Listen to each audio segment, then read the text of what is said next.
wabarakatuh. Berjumpa kembali dengan saya Nurul Wijayanti, calon guru penggerak angkatan 8 dari SDN Sukapura 01. Kali ini saya tidak sendiri, ditemani oleh Bu Lilis. Beliau adalah guru kelas 1 di SDN Sukapura 01. Assalamualaikum Bu Lilis. Waalaikumsalam warahmatullahi wabarakatuh. Bagaimana kabarnya hari ini Bu Lilis? Alhamdulillah, hari ini kabarnya baik Bu. Alhamdulillah. Hari ini kita akan melaksanakan percakapan pra-observasi ya Bu. Sebelumnya nanti saya akan mengamati jalannya proses pembelajaran yang akan Ibu lakukan di dalam kelas atau sebelum saya melakukan supervisi kelas. Nah, tujuan saya mensupervisi kelas adalah untuk mengetahui juga mengevaluasi jalannya proses pembelajaran yang Ibu lakukan. Dan kenapa hari ini kita melakukan percakapan pra-observasi sebagai persiapan awal sebelum nanti Ibu melakukan kegiatan pembelajaran agar siap dan percaya diri sehingga memberikan pelajaran yang terbaik kepada murid. Ada beberapa pertanyaan nih Bu Lilis yang ingin saya sampaikan. Yang pertama, apa tujuan pembelajaran yang ingin Bu Lilis capai? Baik Bu, terima kasih untuk pertanyaannya. Menurut saya ada beberapa yang harus saya capai berdasarkan dengan rancangan pembelajaran yang saya tuliskan. Ada 4 hal yang harus saya capai. Yang pertama, murid-murid saya itu dapat melakukan komposisi atau menyusun angka karena kebetulan nanti akan belajar matematika Bu Nurul. Jadi nanti mengenal komposisi angka yang saya acak, kemudian mereka dapat menyusun kembali menjadi angka yang berurutan. Kemudian yang kedua, murid saya dapat menuliskan angka dengan operasi penjumlahan angka yang benar. Nanti itu cara mengerjakannya itu secara berkelompok Bu, melalui media yang sudah saya sediakan.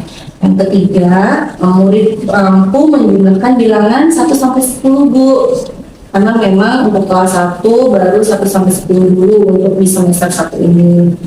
Dan yang keempat, murid mampu menyelesaikan soal cerita tentang penjumlahan. Oke, baik. Berarti tujuan pembelajaran yang ingin Bu Lilis capai ada 4 ya? Ada 4. Oke. Nah, yang selanjutnya yang ingin saya tanyakan bagaimana area pengembangan yang ingin dicapai bagi kelas nanti Bu Lilis? Baik Bu, ada 2 hal sih yang saya ingin capai nanti di area di kelas saya. Yang pertama, mengembangkan kemampuan sosial emosional dalam menghadapi siswa yang memang memiliki keberagaman dalam kebutuhan mereka, kebutuhan belajar mereka Bu. Yang kedua, mengembangkan minat belajar murid dengan cara pemetaan kemampuan dalam kebutuhan belajar siswa. Jadi nanti dalam satu kelas itu tidak hanya satu kelompok, tapi nanti dipetakan, dibedakan menjadi 3 kelompok sesuai dengan kebutuhan mereka masing-masing. Baik, jadi area pengembangan yang ingin dicapai yaitu kemampuan ada 3 ya? Iya, ada 3. Yang pertama, kalau areanya ada 2. oh gitu ya, areanya ada 2.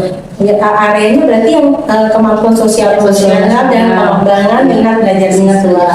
Oke, selanjutnya gini Bu Lilis, saya ingin mendengarkan bagaimana rancangan pembelajaran yang ingin Ibu terapkan di dalam kelas. Mungkin dari strategi pembelajarannya ataupun metode pembelajaran yang ingin Ibu sampaikan di dalam kelas, gimana Bu Lilis?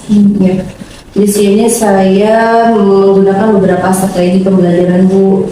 Yang pertama itu strategi yang saya gunakan adalah pembelajaran berdiferensiasi berdasarkan kesiapan murid belajar.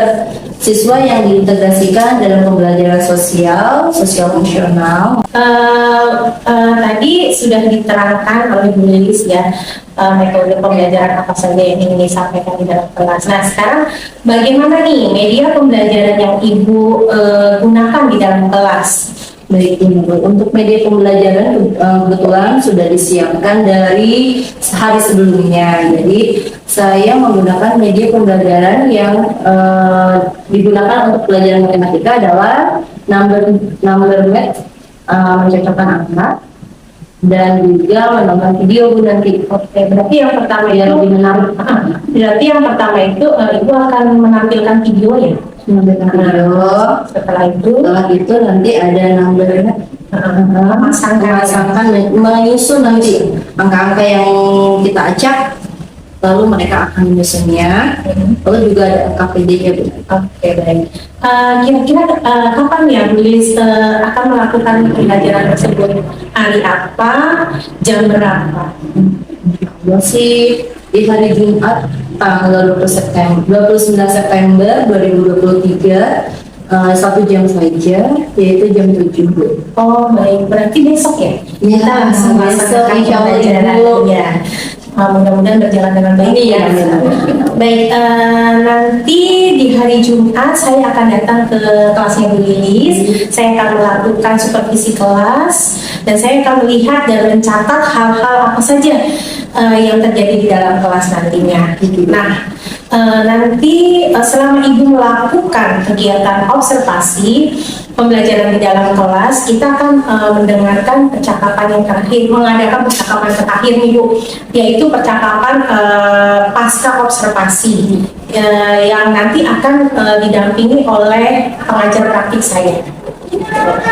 Sebelum kita akhiri, kira-kira apa nih yang dapat Ibu simpulkan dari hasil percakapan ini, Bu Lilis? Baik, terima kasih Bu Nurul. Jadi setelah kita mengadakan observasi ini, alhamdulillah saya mendapatkan gambaran media apa yang mau saya gunakan nanti pada saat supervisi dilaksanakan di kelas. Baik, terima kasih atas waktunya yang sudah bersedia berbincang-bincang kepada saya dengan saya percakapan tentang observasi. Sampai bertemu di kegiatan observasi kelas hari esok ya Bu Lilis ya. Esok Ibu. Ya. Demikian percakapan kita hari ini. Sampai bertemu di kegiatan observasi di kelas dan juga percakapan pasca observasi. Assalamualaikum warahmatullahi wabarakatuh. Terima kasih. Terima kasih. Assalamualaikum warahmatullahi wabarakatuh.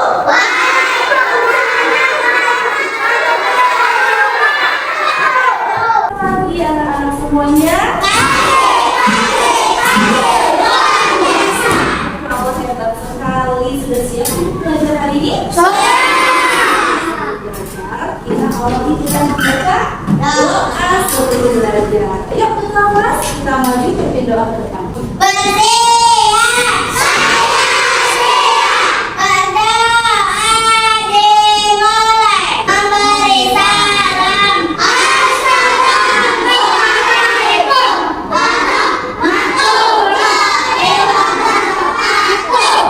Waalaikumsalam warahmatullahi wabarakatuh. Terima kasih Jihan.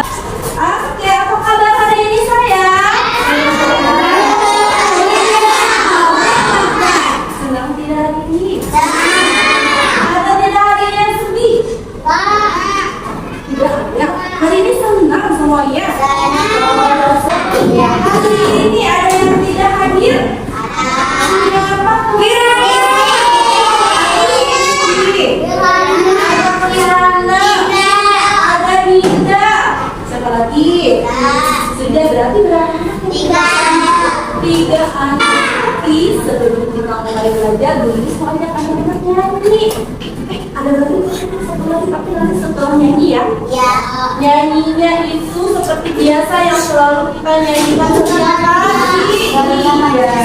Oh sudah seharusnya tidak kita anak ini sudah siap? Sudah siap nyanyi yang semangat ya? Nah itu dia. Sama-sama yang semangat suaranya juga.